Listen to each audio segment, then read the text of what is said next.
Hei, dasar hitam, kamu tidak pantas sekolah di sini. Cukup Doni, kita harus saling menghormati. Ingat Pancasila. Keanekaragaman adalah kekuatan kita. Pemirsa, ada yang berbeda di Hari Raya Idul Fitri tahun ini karena bersamaan dengan peringatan kenaikan Isa Al-Masih. Tanpa mengurangi kehusukan, dua rumah ibadah di Grobogan, Jawa Tengah beribadah secara berdampingan. Keragaman etnis dan agama yang ada di Indonesia dapat dijadikan keunggulan jika dikelola dan juga dirawat dengan baik. Informasi dari Polda Jawa Timur yang terus mendalami kasus dugaan rasisme terhadap mahasiswa Papua di Surabaya. Hingga kini polisi telah memeriksa 16 orang sebagai saksi.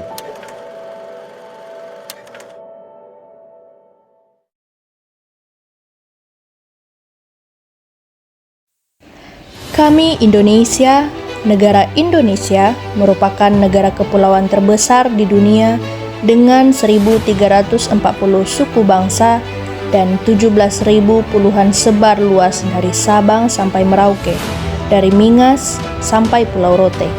Mari kita satukan keberagaman dan toleransi di Indonesia, karena persatuan di tengah perbedaan dan keberagaman budaya merupakan ciri khas bangsa.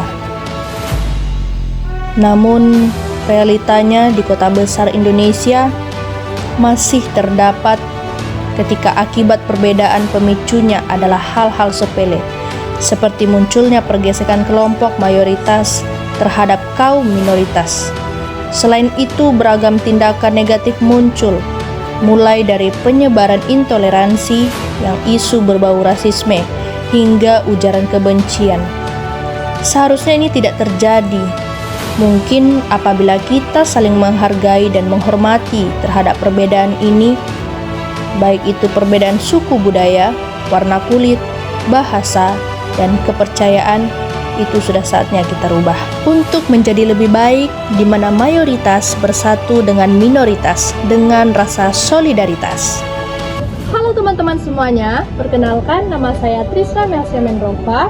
Saya berasal dari kelas sesi 67 dengan mata kuliah Pendidikan Pancasila dari jurusan Pendidikan Sentra Tasik dengan NIM 25023043. Saya buat tugas ini untuk memenuhi tugas mata kuliah, tugas akhir proyek Pendidikan Pancasila dengan dosen yang diampu oleh Ibu Huma Magridoni Koling SPD MPD. Pada kesempatan ini saya akan membahas tentang toleransi agama yang terdapat di lingkungan kehidupan sehari-hari, terutama di lingkungan kampus yang ada pada saat ini. Terima kasih. Nah, sekarang pertanyaan terakhir, Kak. Menurut Kakak, apa yang bisa kita lakukan untuk meningkatkan toleransi di lingkungan kampus ini? Mulai dengan kecil saja, seperti menghargai waktu ibadah, tidak mengejek keyakinan orang lain, dan mau belajar memahami perbedaan. Baik. Terima kasih banyak Kak untuk wawancara pada hari ini. Terima kasih atas waktunya. Nah, dari hasil wawancara tadi kita bisa melihat bahwa toleransi itu bukan hal yang sulit. Kita perlu membaca dan membiasakan diri menghargai setiap perbedaan. Bentuk tindakan sederhana yang bisa kita lakukan, contohnya menghormati kegiatan ibadah teman yang berbeda agama. Yang kedua, tidak memaksakan keyakinan pribadi. Yang ketiga, memberi ruang saat ada perayaan atau ritual keagamaan.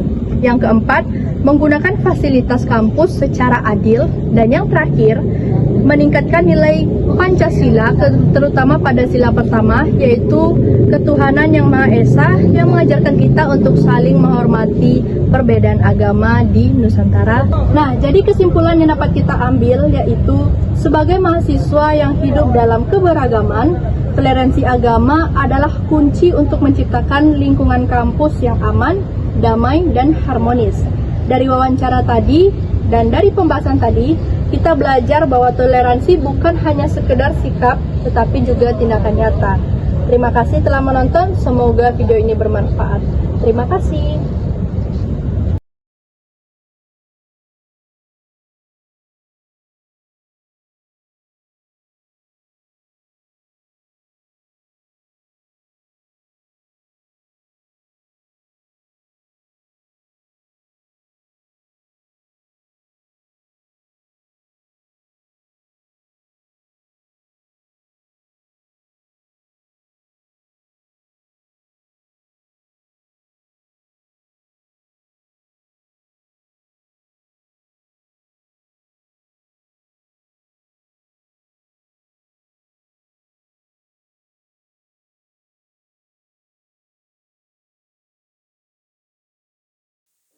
Kita hidup di tengah keberagaman, berbeda agama, budaya, cara berpikir, dan latar belakang. Perbedaan ini bukan alasan untuk saling menjauh, tetapi justru menjadi kekuatan yang menyatukan kita sebagai bangsa. Menghargai perbedaan bukan berarti mengubah keyakinan kita, melainkan belajar menghormati keyakinan orang lain. Ketika kita memberi ruang bagi orang lain untuk menjalankan ibadahnya, menyampaikan pendapatnya, dan mengekspresikan identitasnya dengan aman, saat itulah kita sedang mempraktikkan nilai kemanusiaan dan persatuan. Di era globalisasi seperti sekarang, perbedaan semakin nyata dan tak terhindarkan. Informasi bergerak cepat, opini beragam, dan pandangan hidup semakin luas. Tanpa sikap saling menghargai, perbedaan mudah berubah menjadi konflik. Namun dengan toleransi, perbedaan justru menjadi jembatan untuk saling memahami dan belajar satu sama lain. Mari kita mulai dari hal sederhana, tidak menghakimi, tidak mengejekkan, dan tidak memaksakan kehendak kepada orang lain. Dengarkan sebelum menilai, pahami sebelum menolak. Jadilah pribadi yang terbuka, berempati, dan berani berdiri untuk perdamaian. Sebagai generasi muda dan mahasiswa, kita memiliki peran penting dalam menjaga keharmonisan. Dengan menghargai perbedaan, kita tidak hanya menjalankan nilai-nilai Pancasila, tetapi juga ikut menciptakan lingkungan yang damai, adil, dan manusiawi.